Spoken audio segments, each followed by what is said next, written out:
for Top Esports. They already walked away from game one with a massive dominant showing against Invictus Gaming. Or two supports, but he's going to be trying to see if he can make a wraparound play. Hong says, I'm not going to even play these silly games around vision.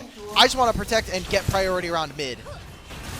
Nice respect from Cream, immediately flashing, but the Tibber stun from Rookie. Hang on, Kanavi. the shockwave pulls him back in, and Kanavi's here. He's not level 6 yet, but the flash straight line from Hong finds Rookie, and that's first blood for Top Esports, and Kanavi follows Mako over the wall with a flash of his own. Oh my goodness, it's another Top Esports miracle, and Wei, is he gonna fall in the tower next? He's a little too tanky for that, but man, IG in the early game cannot match against Top Esports. Put it into her spells, but I mean, Rookie doesn't have any damage. He has a Dark Seal and an Amp Tome here. So the Shy tries to get him down. This will mean that 369 is going to miss out on a wave and opens up for IG to get these grubs, which is very important for a team that we're talking about. Hey, can Gwen be imposed on a side lane? You're going to have a Jace in this game. Did you get hit by Mimi on the side? You guys can't. No, see it she's just in my chair. She's in my chair right now. It's not like I was gonna sit down, but you know, I've been walking around. I'm just trying to stand a little bit more. 369. He does not have flash, and Cream doesn't have a teleport to match. That ward behind him should let him know, hey, there's probably some plays going on here. Top Esports are immediately recalling. They want to see if they can counter. Okay, 369. I don't know if he's going to be living for that long. Here comes all four members here. The steadfast presence pushes him away, and it's Mako taking up the turret. He falls! Okay, I think 369 is still going to be content with that. That's the fate of warfare secure for Top Esports. Able to teleport back into this fight. 369 enters back in, pushes the bottom lane wave. And now let's see, can they jockey for position? It's on to Hong.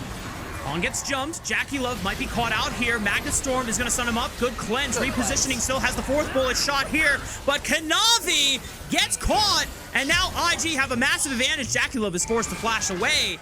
And for the first time, IG are able to find a strong window in getting back into this game. Ooh, the Shy also pressuring onto Cream.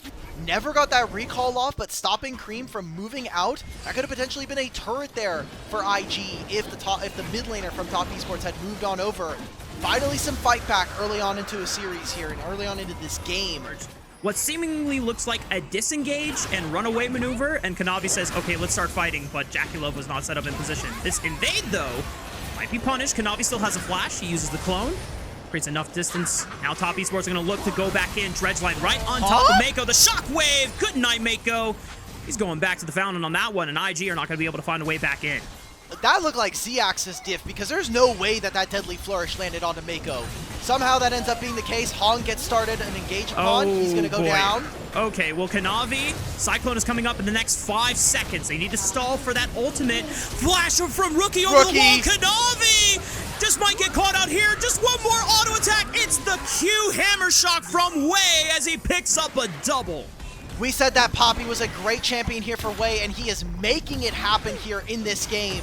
Closing up gold leads, finding picks onto TES, who are trying to play the game a little too fast here. A lot of focus went into this top side, and I mean, Jackie Love just doesn't have enough damage right now to deal with Gala, nor with the rest of this team. That was a fantastic re-engage from Rookie. Alec, you know how we said at the beginning of the series, Top Esports tends to live and die by Kanavi and how well he does in the early game? Well, it's Top Esports. IG putting resources into top side. Let's play around Rookie's lane. Herald is going to take this down. Cream does have flash to be able to get out of this. Shockwave to put on the other side. Oh, man, it was a nice attempt from Cream, but the flash is followed up by Mako with the Magnus Storm. And that guarantees not only the first turret falling, but IG continuing to ram it for another turret potentially in the top side of the map. And this was with Kanavi going into the bottom side. He's going to take 3 camps away from Wei. But like we had mentioned, I don't think it matters now. I mean, with 3 grubs as well for Invictus, they just got 3 turrets in a short amount of time. That mid lane tier 1 had fallen as well. So Wei and Rookie are very fed. 369 is teleporting through. Rookie, he's going to try to teleport out, so he will escape. And it almost looks like a sunk cost fallacy. You see your support go in, gets picked off, you try to rectify the odds there, and it's just a successful punish by IG members to continue following up with the play as topside 369's in trouble. He had flash, but he's still dead either way, and this is not looking good for Top Esports as they try to stabilize the map, but IG is running away with the advantage now.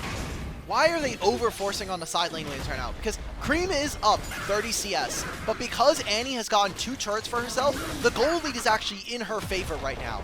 So they've put in a lot of effort of trying to get this bottom lane wave, probably in preparation for this dragon.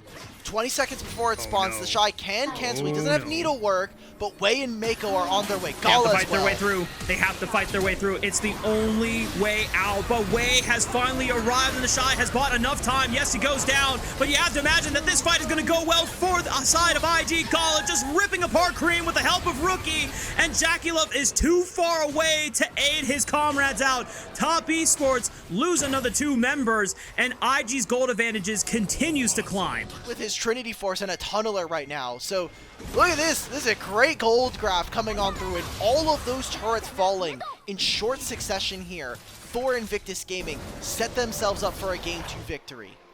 Never hitting any relevant damage through this Poppy, and Gala is about to be done with his Muramana. Kanavi opens up with the Cyclone of the Rookie. He follows up his own flash, but just not enough damage because Hong can't get in there. He's already used the Death Charge, but he's way too deep surrounded by members of IG, and Jackie Love cannot find any meaningful damage with the Curtain Call. So Rookie will get a chance to recall and look for a teleport to answer on the Otacon with the numbers advantage. There's not that many places. It's going to be on the top lane wave here. Corky's going to push this one out. Cream, if he really needs to, can look for it if he needs, but he has the ultimate available. Hong up in 8. With Ghost, he can get here pretty quickly. I wonder if and when he'll get out. Oh! Flash from Wei! Cream is pinned against the wall, but the phase rush movement speed allows him to escape, but they can't say the same about 369, who got jumped by the remaining members of IG on the top side. Now it's a 5 versus 3. Cream, Kanavi, and Jackie Love have to pick and choose their battles here, but the Otacon is already lost. They're trying to look for a quick pick onto Mako. Just not much that they can do. Set up for it, and now IG are just cruising on through, continuing to bully 369, giving him the treatment that the Shy received in Game 1. Good Magnastorm follow-up by Mako. 369 actually gets out with the phase rush. Top Esports trying to follow up, and Wei gets shut down, and the gold bounty goes over to Cream. Shockwave doesn't hit, but that's okay, as Rookie is able to answer back onto Cream in the aftermath. Top Esports still have their jungler, though, but there's no objective to play for the next minute. That was the flash out from Gala, so pretty important summoner spell that Top Esports were able to grab out from IG, protecting this bottom lane turret. Kanavi. With the Cyclone right on top of the Shy, the rest of IG are disconnected, but Gala already eliminated Hong, and Kanavi falls again. They were trying to play off of 369's teleport, but he just didn't arrive fast enough, and it was too fast from the side of Top Esports trying to make that play, and what could have been a window has now just been enveloped further by IG in the advantage. They're going to take their 3rd dragon of the game, and it seems like Top Esports, they're getting desperate. They're going to start setting up death bushes, trying to play whatever pocket of vision they can control on the map. This Poppy, as the Shy is able to block out the damage from the Shockwave thanks to being inside the Mist, aka Gwen is immune. Second tier turret falls to IG, continuing the advantage. Moving Hong and Jackie Love as well as Kanavi through the jungle and allowing for their solo laners to pick up XP. Hong tries to follow up with the engage, but he gets stopped by the steadfast presence. He is thankfully pushed out by Wei. IG are able to control the space for now. Dredgelight connects. Kanavi with the Cyclone, not the Cyclone, the Shockwave. Now he pops the Cyclone, but Rookie was able to dodge with the Stasis, Magnastorm, and a massive knockup from Wei. And Top Esports are forced to retreat, but they get dropped on their jungle and mid laner. 369 cannot even contest space, and Jackie Love is fleeing for his life. Hong gives his own just to make sure that the AD carry can make it out alive. It ends up being a double for Gala, and IG continue to extend their lead to over 7,000 gold. Do they just end? Because they have another wave coming in after this. They have 3 grubs as well with the Tibbers. This could be the end of the game. Curtain call from Jackie Love trying to kill the minion wave off, but everyone from IG steps up and blocks the curtain call bullets. Here we go, boys. The Kings of Chaos came back to play in Game 2, and we're going all the way to Game 3. It's a 9-game day here on our Super Saturday. These were some of the best highlights from today's matchup. Which moment was your favorite? Let me know in the comment section below. This is OP, and I'll see you tomorrow. Take care.